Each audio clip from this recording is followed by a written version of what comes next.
Hi, welcome back. Here in this practice exercise, we are to solve the remaining measurements of the given oblique triangles. The difference for this practice exercise to the previous one is that these triangles here do not have any given angle measurement. What we have now are the side measurements of all the three sides of the triangle. So for number one, we have this side here, here, and here, as well as number two. And as for number three, all of the given here are expressed in terms of lower cases. In short, they are actually representations of side measurements. These three triangles are under the SSS situation, where, again, no given angle but all sides are given. We can no longer use here law of sines since, again, for the law of sines, what we need is a ratio of a side measurement and the sine of its opposite interior angle. Here, we are going to use the law of cosines since the law of cosines contain formulas with respect to all given sides and an intended angle. In this case, what we are going to solve here are the angle measurement, and we have three given sides here. In short, we can use the law of cosines here. As we all know, the formula of a law of cosine have three different variations. And if you really want to, we could also have many variations depending on the side given. So one example of or variation of the law of cosine is where we are solving for the value of the c squared or the c side measurement. In this case, c squared is equal to the sum of the squares of the two other sides less twice the product of the two side measurements cosine the opposite angle of c, which is angle c. So in this case, we could use this to use the angle measurements because in this examples here, C is given, A and B are also given. So we are just going to use the inverse or the arc cosine later to solve for the angle C. Now the other variation of this is if we're going to have B squared here instead of C squared, hence it will be equal to A squared plus C squared less 2AC, and the cosine here is for angle B. And finally, the other variation is if we're going to look at A squared. So we have here B squared plus C squared less 2BC cosine A. Take note that these are just three variations of the law of cosines, but if we reach number 2 and number 3, we could always use the intended measurements for these side measurements here. So instead of ABC for number 2, here would be T, this would be R, and this would be S side measurement. So simply substitute the variables here, including the correct angle or for the vertices, and that would be all. Now, to solve for the angle here, we can actually use any of these three, but there is an advice. For SSS oblique triangles, it is advised that we are going to start solving the angle measurement of the largest angle. We already know that the largest angle is directly opposite the longest side. So for number 1 here, the largest interior angle is angle B, as this is the angle opposite the longest side AC, or we could also coin it this one as side B. And of course, this is side C, and this is side A. With this, we are going to solve angle B. So for these three formulas here, we are going to use this second.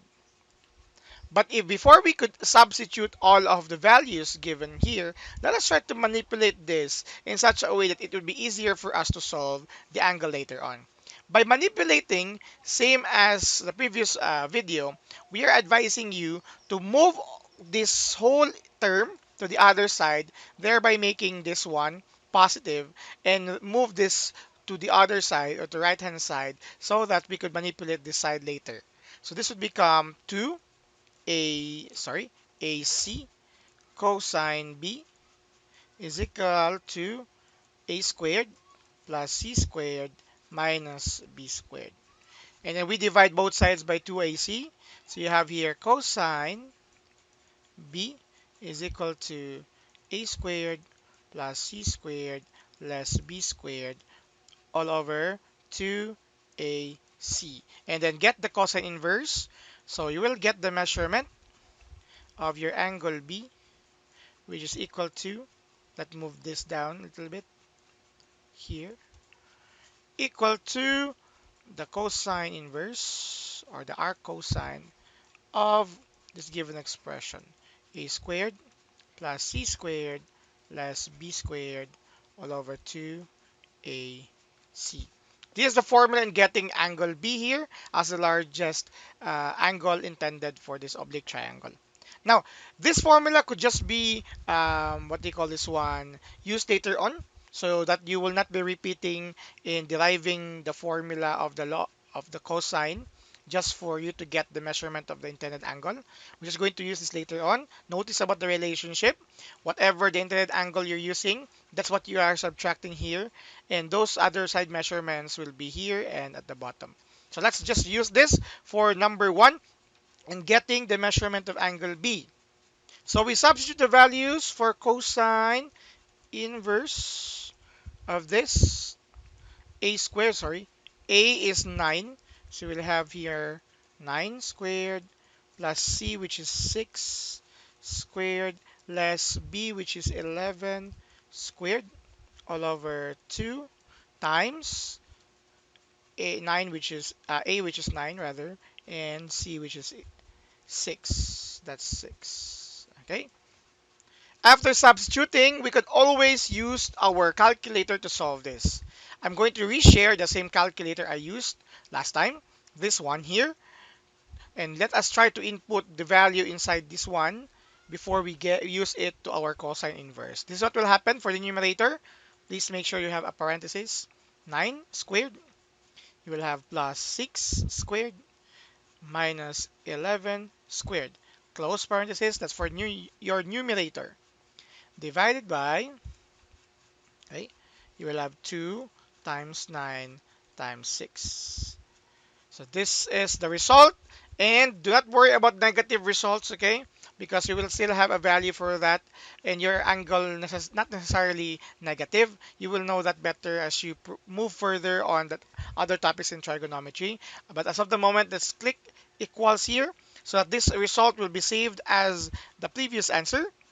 In doing that, we can automatically click here cosine inverse or the arc cosine and click answer, so that whatever the value of the result earlier, okay, we are just taking the entire value, which is non-terminating in the sense. So this is the exact value, okay? Then we have this result, and when you click equals, that will be the result. Notice of the value here of the angle, which is 92.12 as rounded off into two decimal places. Again, 92.12. So our result here is approximately 92.12 degrees. This is the measurement of angle B. Now, other references would like to round the results off into nearest integer or one decimal place. But since we have an agreement, or as instructed in our class, into two decimal places, in short, we're going to do that. And of course, rounding off is always done at the last step.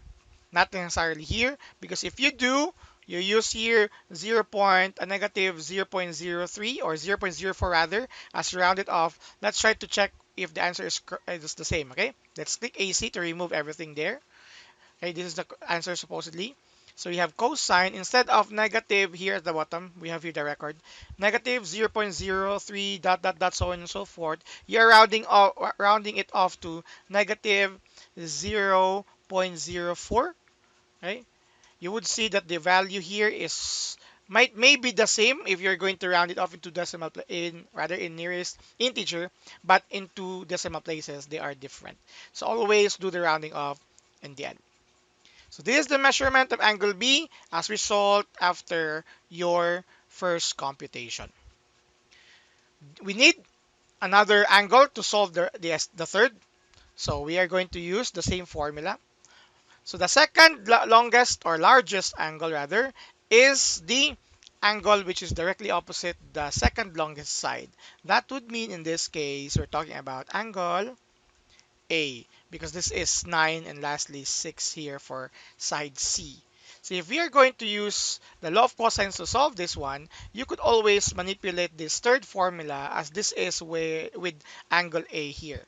But as mentioned earlier, we could just simply try to use a variation of this so that we will not have any problem as we proceed in computation later on.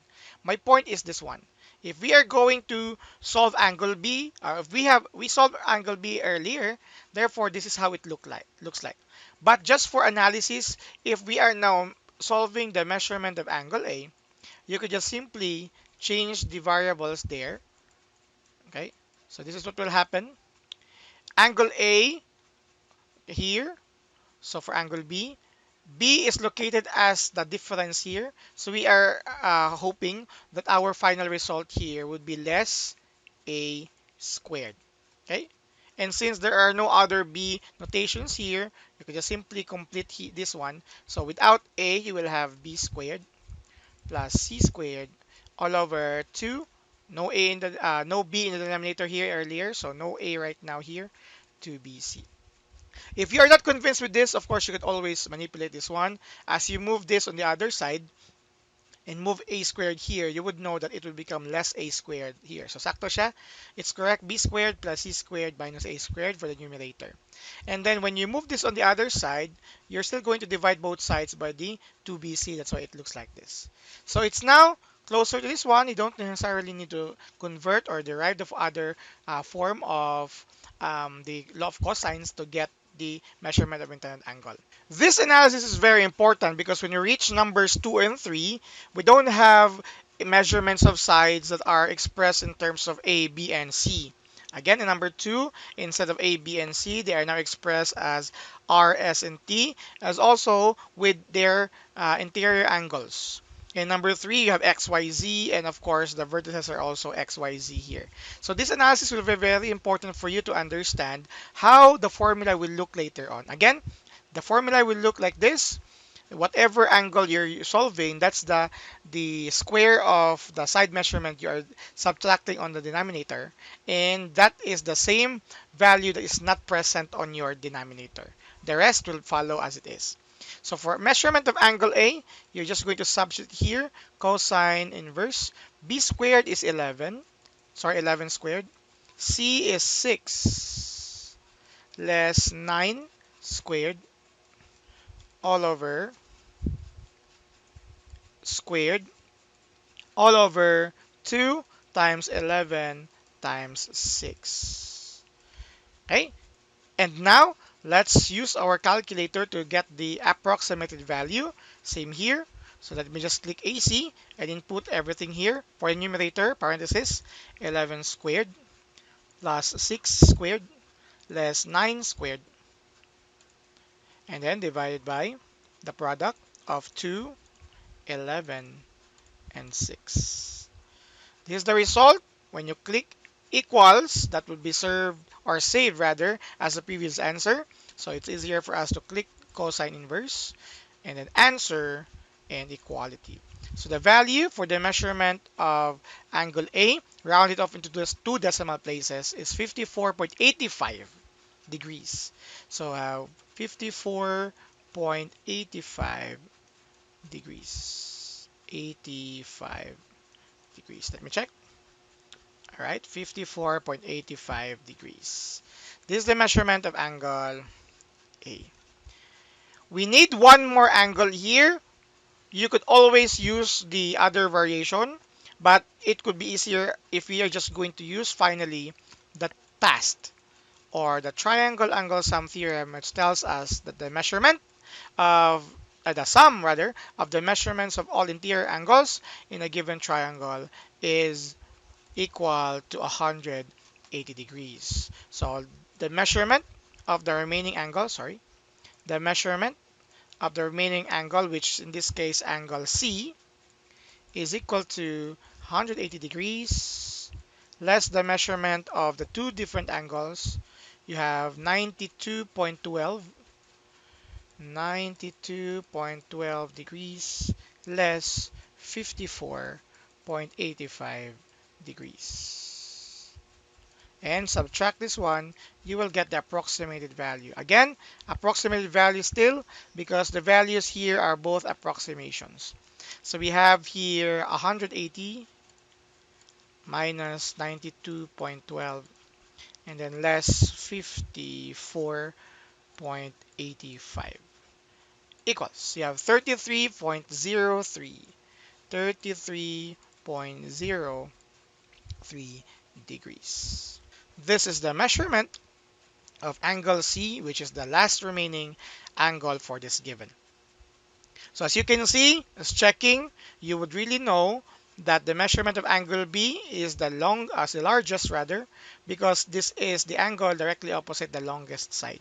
It follows with measurement of angle A, and finally the measurement of angle C. In number 2, we are just going to understand or analyze the same formula for sides which are expressed in terms of S, T, and R. So we are going to solve first the angle, which is directly opposite the longest side, and that's this one, angle S. So the measurement of angle S is equal to cosine inverse. Again, you have here S, therefore it's S squared that you're subtracting, and it's the value or it's the expression that should not be found here in the denominator. So you have R squared plus T squared. Okay, substituting the value, you will have cosine inverse of R, which is 4, plus R squared, T, which is 5, and S, which is 6 squared, all over 2 times 4 times 5. Okay, so let's now try to solve the approximated value for the measurement of angle S by using the calculator here, AC, to remove everything. So you have the numerator 4 squared plus 5 squared minus 6 squared divided by the result of the denominator from a product of 2, 4, and 5. So you have equals for this result, and then the cosine inverse of the answer is equal to 82.82, rounded off into 2 decimal places. So you have 82.82 degrees for the measurement of angle S. For the next measurement, the next largest angle, we have here angle T.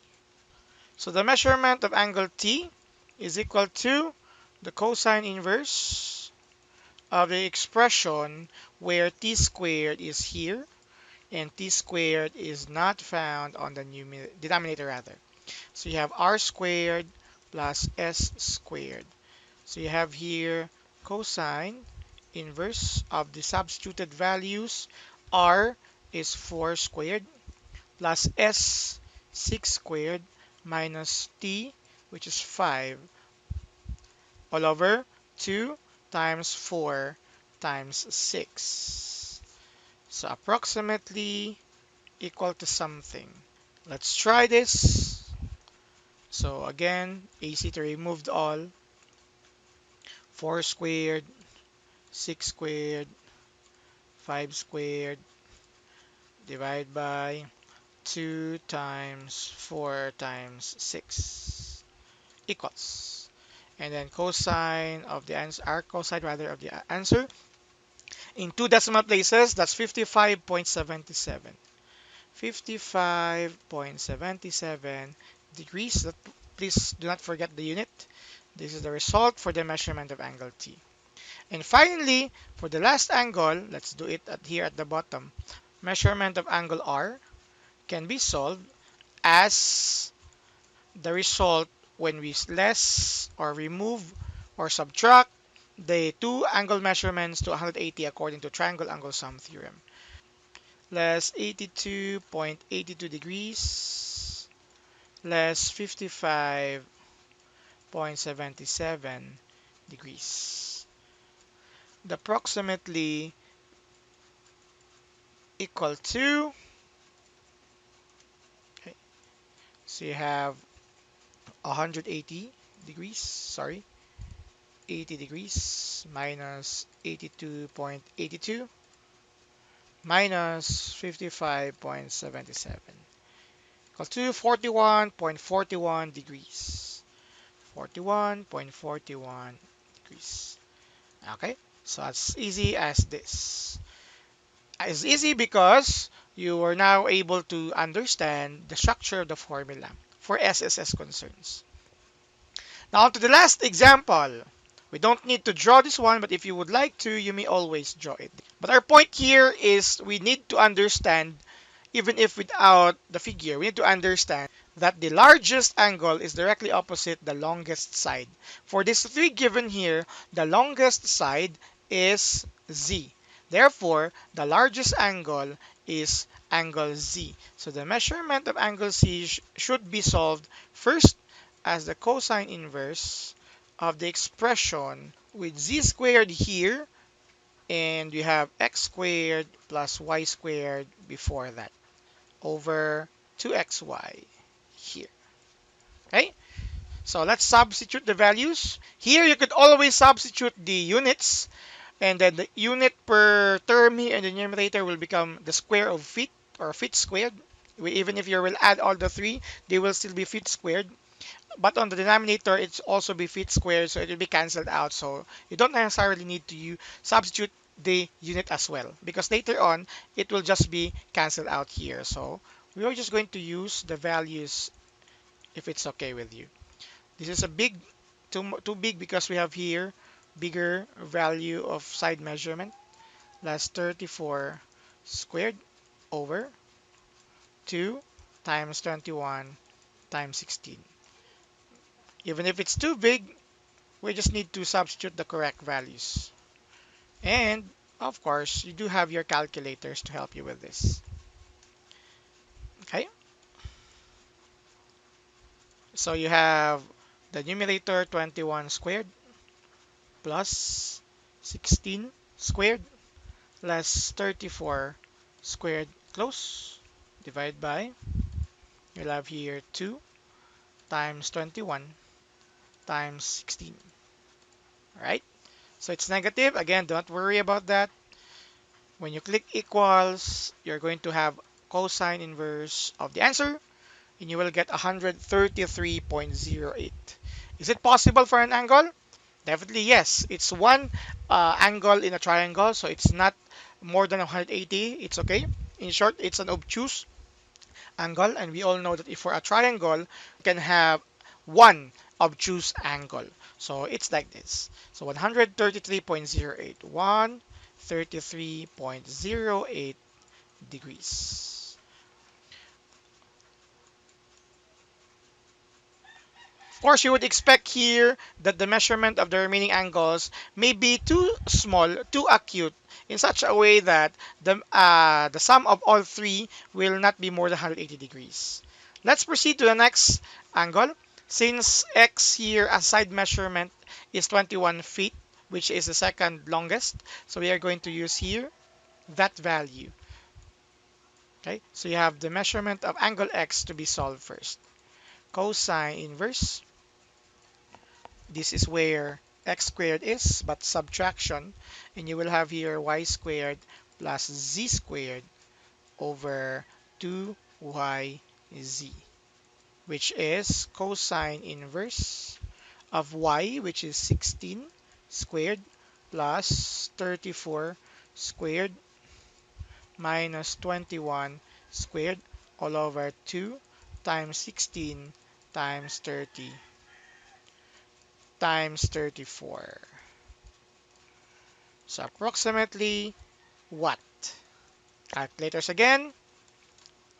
AC, you will have 16 squared plus 34 squared plus, minus rather, back, minus 21 squared, okay, divided by 2 times 16 times 34. Okay, check. Okay, equals cosine inverse of the answer 26.82.